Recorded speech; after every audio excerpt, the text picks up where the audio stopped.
सोचिए, आज से लगभग 800 साल पहले का भारत, एक ऐसा समय जब औरत की पहचान सिर्फ पर्दे के भीतर सिमटी हुई थी। राज करना, युद्ध लड़ना और बड़े फैसले लेना सिर्फ पुरुषों का अधिकार माना जाता था। और उसी दौर में इतिहास ने एक ऐसा नाम लिखा जिसने इस सोच को हिलाकर रख दिया। एक औरत जिसने पर्दा छोड़ा, घोड़े पर सवार हुई और दिल्ली के तख्त पर बैठकर पूरे राज्य में शासन किया। उसका नाम था रजिया सुल्तान, भारत की पहली मुस्लिम महिला शासक। लेकिन सवाल ये है, क्या उस समय का समाज एक औरत को दिल से अपना शासक मान पाया, या फिर राजनीति, ईर्ष्या और अहंकार ने एक शक्तिशाली रानी के विरुद्ध साजिशों का जाल बुना गया। रजिया सुल्तान सिर्फ नाम की रानी नहीं थी, वह घोड़े पर बैठकर सेना का नेतृत्व करती थी, खुले दरबार में न्याय के फैसले सुनाती थी और किसी भी पुरुष शासक से कमजोर नहीं थी। लेकिन जैसे ही एक औरत तख्त पर बैठी, वैसे ही कई लोगों को यह मंजूर नहीं हुआ। उनके लिए यह सम्मान की नहीं बल्कि अपमान की बात थी। सबसे दुखद बात यह थी कि उसके शत्रु बाहर के लोग नहीं थे,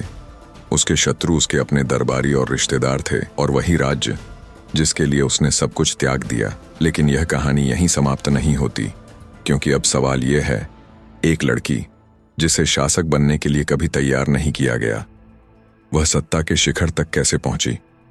उसका जन्म कहां हुआ? उसका बचपन कैसा था? और वो कौन सी परिस्थितियां थीं जिन्होंने रजिया को इतिहास की सबसे अनोखी शासक बना दिया?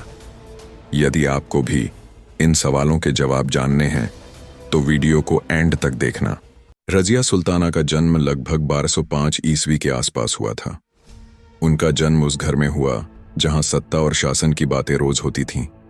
उनके पिता थे शमसुद्दीन इल्तुतमिश, जो दिल्ली सल्तनत के एक शक्तिशाली सुल्तान थे। रजिया इल्तुतमिश की बेटी जरूर थीं, लेकिन उस समय किसी ने यह नहीं सोचा था कि एक दिन यही लड़की दिल्ली की शासक बनेगी। रजिया का बचपन दूसरी राजकुमारियों जैसा नहीं था, जहां बाकी लड़कियों को सिलाई, कढ़ाई और घर के काम सिखाए जाते थे, वहीं रजिया को पढ़ना, लिखना और समझना सिखाया गया।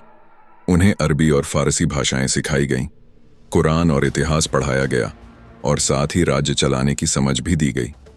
लड़कों जैसी परवरिश। इल्तुतमिश ने जल्दी समझ लिया था कि रजिया में कुछ खास बात है, इसलिए उन्होंने रजिया को अपने बेटों के साथ घुड़सवारी, तीरंदाजी और युद्ध की शिक्षा दिलवाई। रजिया दरबार की बैठकों में बैठती थीं, राजनीति की बातें सुनती थीं और धीरे धीरे राज्य की नब्ज समझने लगीं। इल्तुतमिश के बेटे भी थे, लेकिन वे ज्यादा जिम्मेदार नहीं थे। कई बार जब इल्तुतमिश युद्ध या यात्रा पर जाते तो रजिया को दिल्ली का काम सौंप देते थे। यह बहुत बड़ी बात थी, क्योंकि उस समय एक लड़की को राज्य की जिम्मेदारी देना सोच से बाहर की बात थी। जैसे जैसे रजिया बड़ी होती गईं, दरबार के कई अमीर उनसे जलने लगे। उन्हें यह बात बिल्कुल पसंद नहीं थी कि एक लड़की राज्य के काम में दखल दे। धीरे धीरे रजिया के खिलाफ फुसफुसाहट शुरू हो गई। युवावस्था तक पहुंचते पहुंचते रजिया निडर, समझदार और तेज दिमाग वाली बन चुकी थी। इल्तुतमिश ने साफ कह दिया था कि रजिया उनके बेटों से कहीं बेहतर शासक बन सकती है, लेकिन समाज और दरबार इस सच्चाई को मानने के लिए तैयार नहीं था, और बस यहीं से रजिया की असली परीक्षा शुरू होने वाली थी। सन 1236 ईस्वी में सुल्तान इल्तुतमिश की मृत्यु हो गई। उनकी मौत के साथ ही दिल्ली सल्तनत में उथल पुथल मच गई। इल्तुतमिश चाहते थे कि उनके बाद रजिया दिल्ली की शासक बने। उन्होंने यह बात खुले तौर पर कही भी थी, लेकिन दरबार के अमीरों को यह बात बिल्कुल मंजूर नहीं थी। उनके लिए यह अपमान की बात थी कि एक औरत दिल्ली की सुल्तान बने। लेकिन दरबारियों ने मिलकर रजिया के भाई रुकनुद्दीन फिरोज को सुल्तान बना दिया। लेकिन रुकनुद्दीन शासन चलाने में पूरी तरह नाकाम रहा। वह ऐश और आराम में डूबा रहा, जबकि उसकी मां राज्य के फैसले लेने लगी। राज्य में अराजकता फैल गई, लोग परेशान हो गए और अमीरों के बीच लड़ाइयां शुरू हो गईं। जब हालात बहुत बिगड़ गए तो रजिया ने एक साहसिक कदम उठाया। वह सीधे दिल्ली की जनता के सामने आई और कहा, अगर मेरे पिता सही थे तो मुझे मौका दिया जाए, और अगर मैं गलत साबित हुई तो मुझे हटा देना। जनता रजिया के साथ खड़ी हो गई, दरबारियों को झुकना पड़ा, और इस तरह सन 1236 ईस्वी में रजिया सुल्ताना दिल्ली की सुल्तान बनी।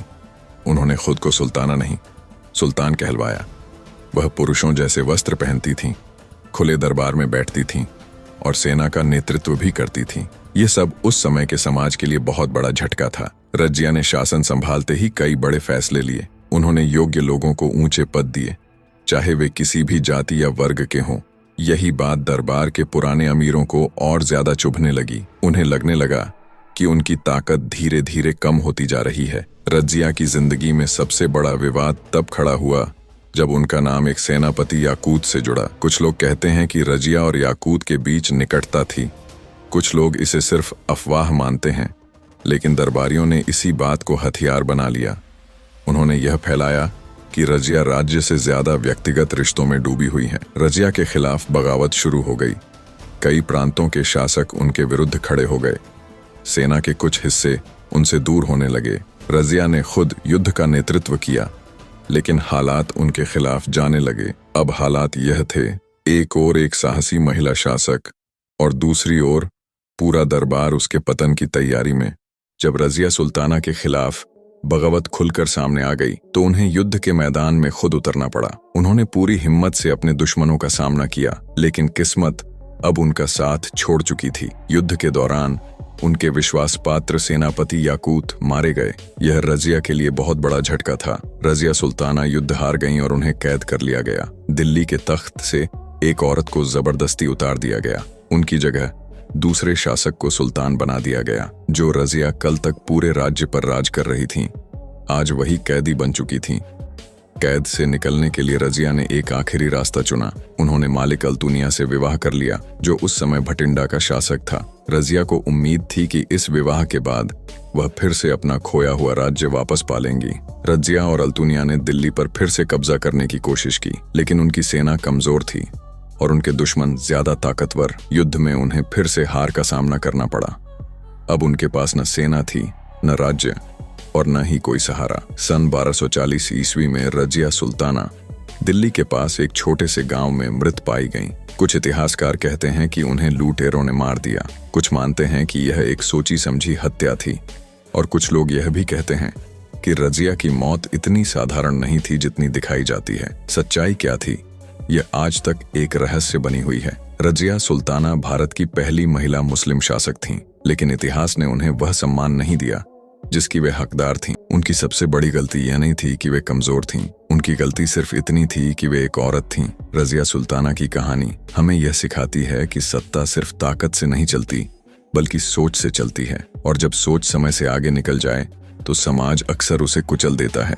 लेकिन मेरा आपसे ये सवाल है, अगर रजिया सुल्ताना आज के समय में पैदा होती तो क्या उनका अंत ऐसा ही होता, या फिर इतिहास कुछ और लिखा जाता? हमें कमेंट में जरूर बताएं, और वीडियो अच्छी लगी हो तो एक प्यारा सा लाइक और अपने दोस्तों से शेयर करें।